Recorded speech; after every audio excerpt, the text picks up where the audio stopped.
Welcome to the Future of Less Work, where we explore how work is transforming one conversation at a time. I'm Nirit Cohen, and today's conversation will ask, who needs to drive the AI shift inside organizations? Is it executives creating strategy from the top, or should we let the people doing the work define how to redesign it? My guest today is Bhavin Shah, co-founder and CEO of Moveworks, recently acquired by ServiceNow. It's an agentic AI assistant platform embedded inside some of the world's largest enterprises, where support staff and subject matter experts are no longer waiting for permission to innovate. They're building automation and they need themselves inside governed systems that make this possible. I invited Bhavin to understand who is the architect of work when automation is accessible to everyone. Bhavin, welcome to the Future of Less Work. Well, thank you. I'm glad to be here. So I really wanted to talk to you because there seems to be two differing opinions. Some people claim that what we should be doing is directing how AI goes at the enterprise level from the top, pick, some large impactful agenda items and go work them. And other people are saying, no, actually let that bubble up from the bottom. Let people do what they know how to do best. So what's your perspective? So we actually did a study recently, and we talked to IT executives across the country, across the world. We found out that 91% are saying that a lot of the AI initiatives and innovation is actually happening from the ground up. So it's the individuals who are subject matter experts, who are maybe inside of a particular department, who understand the particulars that are actually driving the AI innovation. And in fact, it's not so much what you described, which would be top down. Let me tell you exactly how to apply it and how it's going to transform the business.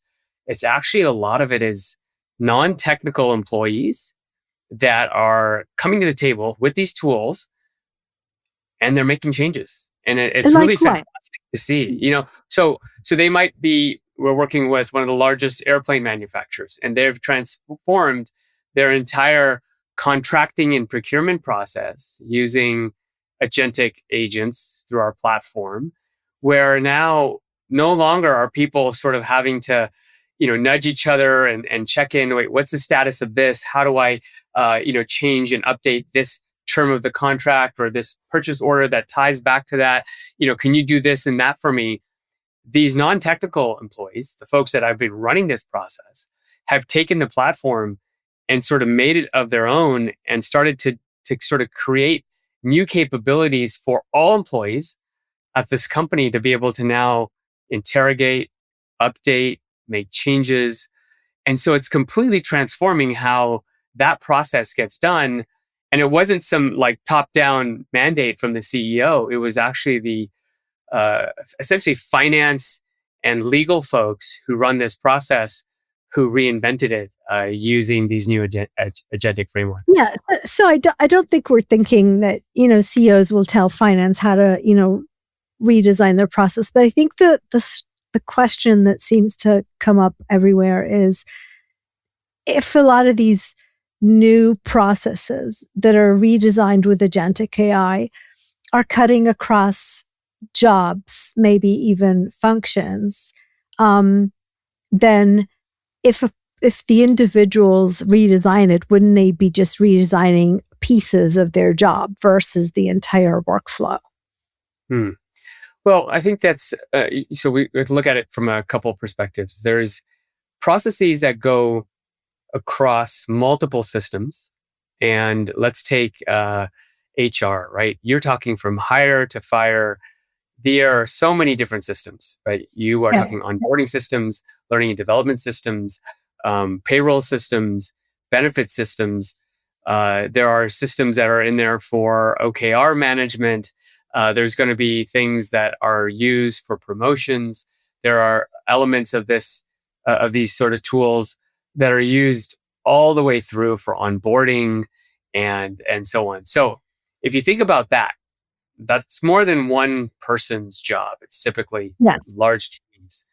And look, they're still part of the same kind of org within the company. Let's take the HR team. and there's still a functional leader, department leader. And so what we're finding is that the individuals who are responsible for particular parts can actually define these agents. But what sort of synthesizes them all together or brings them all together is another layer of sort of agentic intelligence, or what we call reasoning, that can pull this into a conversation. So let's say an employee says, hey, I just got promoted to manager. I've got these alerts saying I need to do this, but I think I've already done this training. Can you walk me through this?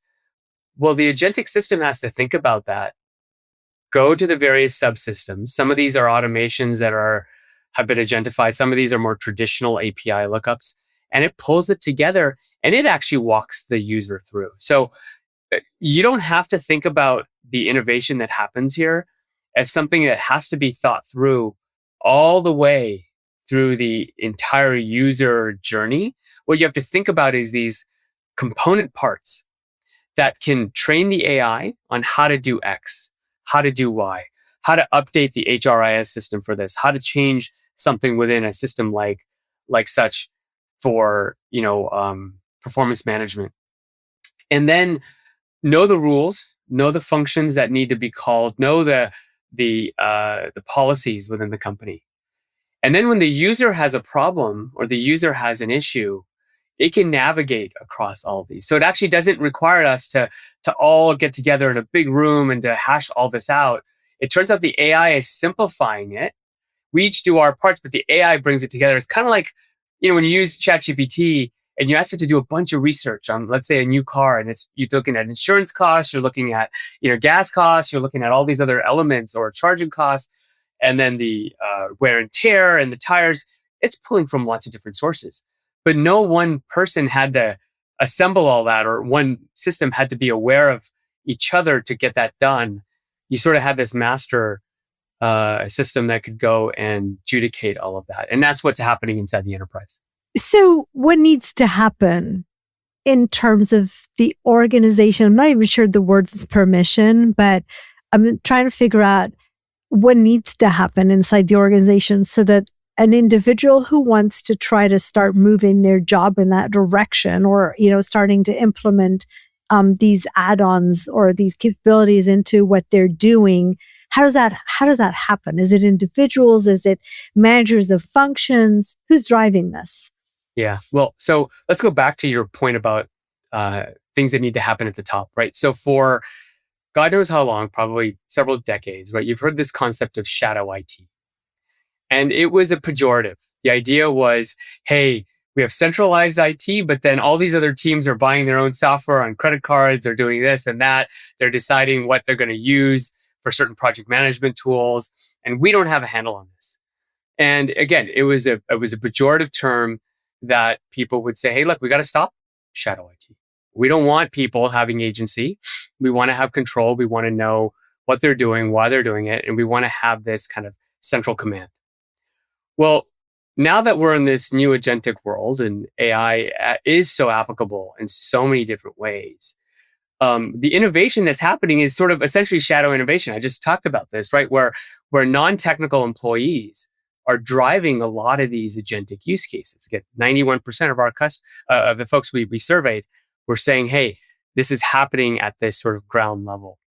And so because you now have this, and there's probably got to be a better term than shadow innovation, right? Because that still makes it look like something that doesn't benefit the business. But in fact, in these pockets, it's happening. So what we see happen at the best companies is that these leaders, maybe it's the CIO, maybe it's the CHRO, maybe it's even the C-suite, the CFO, CEO, need to come together and establish some basic ground rules, some guardrails, some functions that need to be in place, some security measures that need to be abided by. And they might pick a generalized platform. But this is where then their work stops. They're in this new AI world, need to sit back and take a breath while the non-technical employees can now use this platform to do all this innovation we just talked about, right? Because it can't be done by these folks top down, but there has to be some semblance of agreement that this is the one or two or three platforms we're going to use as a company to enable and to agentify our workflows. So we talk about sandbox, like spaces for testing and trying things out, or are you just saying, bring in a number of LLMs or a number of platforms and enable people to go use them, or agent, creating platforms? The sandbox part is part of it, and that's sort of a very technical component of deployment. You build it in a sandbox, you put it into pre-production, and you put it into production. But really what we're talking about is the companies deciding on core platforms that can act. Now, one thing we haven't touched on in this conversation, which is really essential, and I've kind of had this as my base assumption as we've talked, is that the word act, right? Exactly. The word act is central here. So let's take a step back, and then we'll get into sort of how it gets architected within the organization. But when AI became very popular, now I've been doing this for over 9 years, and we were using machine learning models, as we would call them, to basically understand language to be able to then take actions. Right. But these were very singular type of actions. These were, one at a time, very discriminative.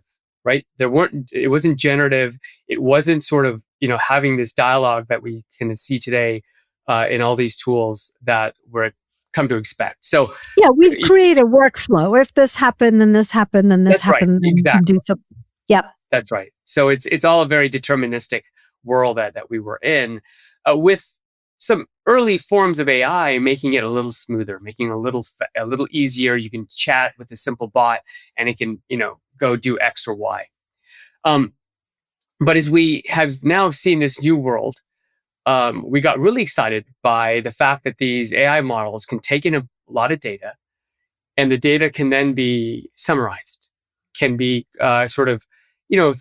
explained, and that was really, really cool when we all tried it in end of 2022 when ChatGPT came out, and 23 and even 24, you started to see companies rise very quickly with the idea of just creating new copy and creating like new summaries of information, pulling things together. But this summarization bubble, honestly, is kind of like burst, because like it's nice and all, but like now it's like table stakes. If you can't summarize, if you can't bring data together, like forget it. I don't have any reason to use this tool if it can't do that. What's happening is this shift towards acting. Yeah.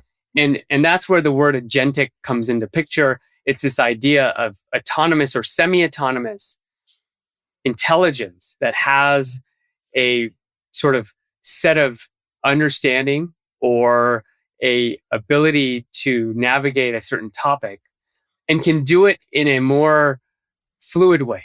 It's not deterministic in the sort of hard-coded way that you and I have seen in decades past, but it's more that it can reason as it's seeing information come in and then act. Which brings us to trust, right? And to releasing control, because you're talking about human resources and purchasing departments and maybe finance. And we know that there are a lot of controls, audits, legal aspects in there.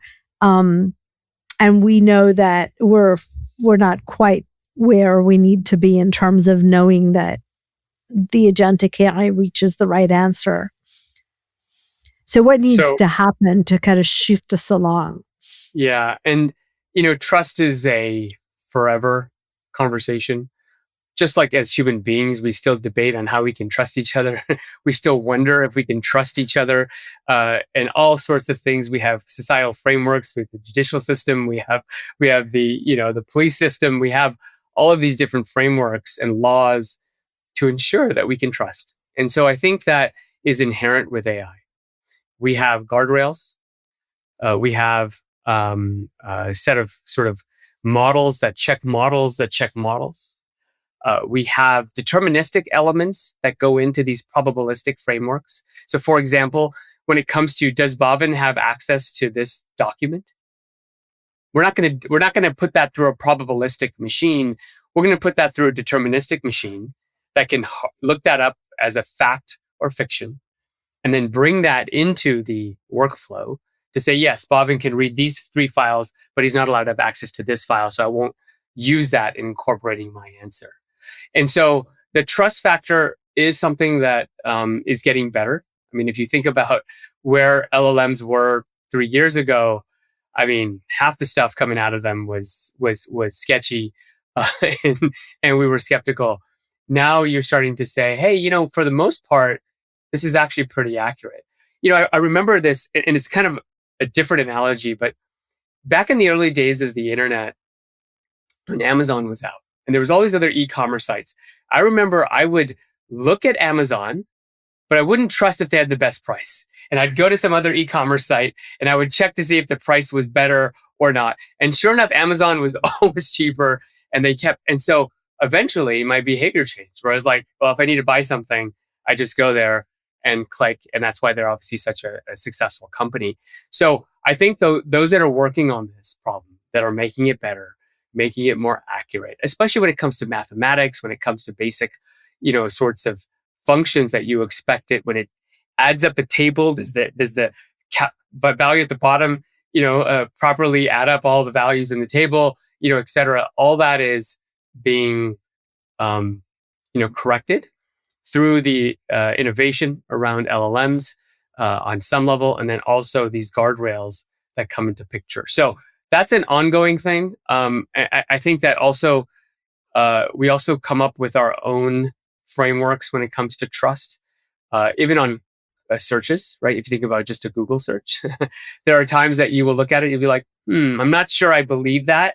Let me keep searching. Let me look at some other sources. Yeah, but I think part of the challenge is LLMs were coming up, and we were teaching people to question, right?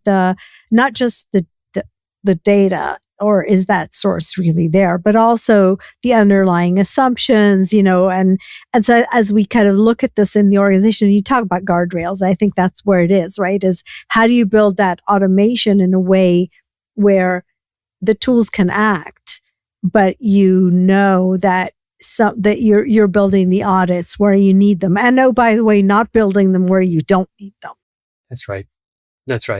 Yeah, it's a real thing that I think society-wise we have to continue on that vigilance. Where you can't assume anything as you once did. I mean, videos can now be generated, and sometimes you see these videos and they're so good to be true, and you have to think to yourself, is that real or not? Because they're so realistic, or was it AI generated or not? I should say. And so that is an ongoing thing. The one thing that gives me at least hope on some of this stuff, and I've got kids, they're now in sort of high school ages, but in the K through 12 system, at least here in California, they actually take a class, I think it's like in 4th grade, and it's all about like the internet, what you can trust, what you can't. I mean, my kids have been telling me, Dad, you can't trust Wikipedia. I'm like, oh, you can't trust Wikipedia, like, for some basic things, then where do we go? And so, but the point is that I would actually give a lot of credibility to this younger generation who far more like can understand these things.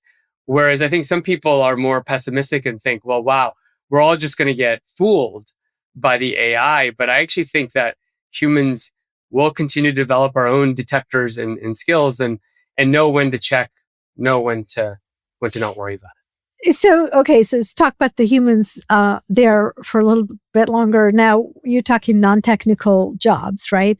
And suddenly they're handing over more and more of what used to be their work to these agents that can actually do things and offload them.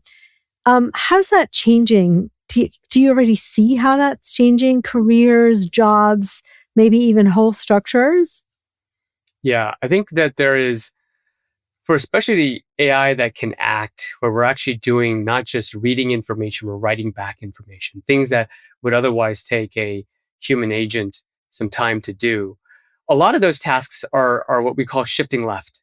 What that means is the things that were mundane, that were routine, that were frankly not using the capacity of a human mind are now getting automated by machines. And so what we see a lot of is leveling up of these workers, where no longer, and I talk to them a lot, folks, especially in the support area, whether it's IT support, HR support, finance, etc. And they say, hey, Bhavin, your product's gotten me out of the button clicking business. I don't want to click buttons all day. Like I don't want to add someone to a distribution list for the 1500th time. I actually want to become the administrator of the Google suite. I actually want to learn all the other capabilities and so forth. And so we see that leveling up happen quite a bit.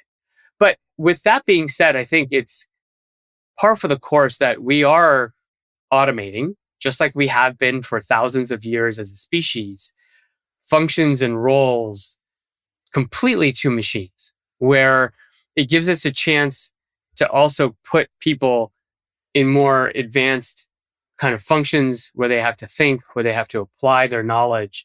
And I think that's the whole conversation around reskilling, where that's the whole conversation around, what it is that we should be spending our time doing. Instead of operators plugging in phone jacks, we've eliminated that drudgery and we've made it all computerized. And I think we're going to see that over and over again. So if you look 2 or 3 years down the road and you look at all these functions in the organization that you're describing, assuming that we actually get this right, do you think we can free up a lot of this to do other things? Do you think, I'm trying to figure out what the impact is, because right now we're thinking it's the technical aspects, but I don't think so. I think we should be seeing AI move to higher level work as well. So how much of these functions can we actually free up in the next couple of years or so?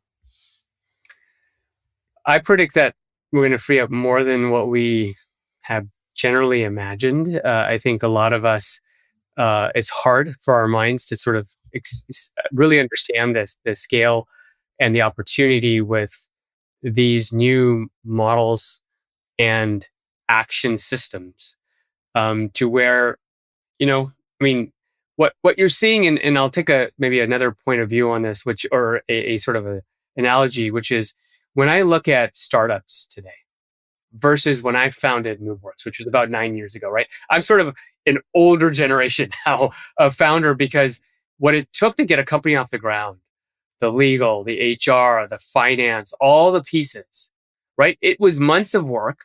You would sort of grow those functions slowly over the course of several years. You would have to have the full complement of folks to kind of then run the business and help you scale it. Today, you're seeing companies go from 0 to 100 employees in 1 year, 2 years, which would never have happened before because we had all these points of friction. And so because of that, what you're finding is that you can scale an idea much faster. You can go from idea to execution much, much faster, because a lot of these functions, a lot of these tools are getting so good that a couple clicks and boom, it's ready to go. You don't have to sit there and figure out your payroll provider and this and that. It all just kind of comes packaged and turnkey. What they call toothbrush ready in the real estate world, right? It's just. And I'm thinking about all the companies that build businesses around pieces of this, right? That suddenly these tools come in and completely redo. Yeah, well, some of them are part of that. So some of them, I think that the ones that are succeeding are saying, hey, look, how do we make our product integrate into these new AI systems? Or how do we make our product AI first?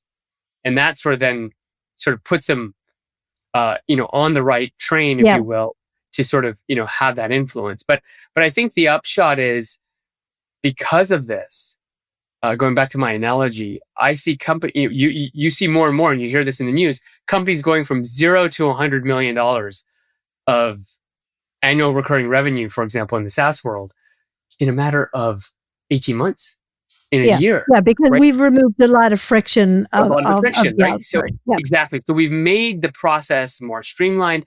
And here's what's happening with that regard. What you're doing is you're testing out an idea much faster. So in other words, a cycle of death and birth, or birth and death, if you will, if you want to think about the karmic cycle, like this happening faster.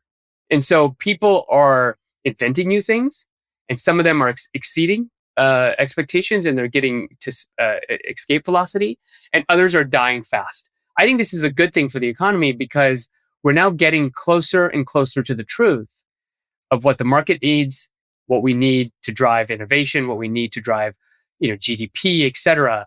Whereas, let's take starting a company 9 years ago, it might take 4 or 5 years to figure out if it was a bad idea or if it was a Yeah. great idea. And so Yeah. this whole thing, I think, is just going to make us, it's going to create for better economies. It's going to create for higher quality of living because we're getting to the truth. Like the purpose of companies to get to the truth, whether it's what product is right for the market, what's good for driving, outcomes, whatever it might be. I think the AI is now doing so much of that to help us get to those answers faster. So as we wrap, I want to ask you, what do you think is the one question we should all be asking ourselves about the future of work these days? Well, I think that one thing I hear about a lot is, will this reduce our the work to be done, and will people have nothing to do if AI is doing what it what it can do? That's underestimating the nuances of human contribution. Thank you, and I think that's exactly right. I think the what's going to happen is as more of this stuff becomes automated, it's going to free up time. And I think humans have always been ambitious. All it's going to do is success creates more ambition. It doesn't actually create generally the opposite, which is, lethargy or whatever. It creates the desire to go seek more. And I think that the question we all should be asking is how can we apply that free time? How can we use that leverage to create something new? How can we use that to improve the quality of life? Now, the one thing I'll say, and this is something that, I've taken from Jeff Bezos, and I think it was just a very astute point. A lot of people worry about what's changing when they think about opportunity. And his advice was, think about what's not changing when it comes to opportunity. So when you have this free time, because the AI has created so much of that opening for you, think about what's not changing in the world and what you can do to improve it, to impact it, to fix it, because that's what you also need in this metastable world, because it does take time for anything, even some period of time, to iterate on it, to get it right. And you don't want too many, sifting sands beneath your feet. Otherwise, it won't ever sort of come to fruition. So I think if you can combine those two philosophies, I think you'll be in a very good spot. Fabulous. Thank you, Bhavin. Thank you for joining me today. For more about Bhavin and Shah and Moveworks, you'll find the links in the episode description. If you enjoyed today's conversation, follow us wherever you get your podcasts. And remember, your best people do not work because they have to. They don't work because you tell them to or you measure them on it. They work because by working for you, they're doing what's most important to them in life. Till next time.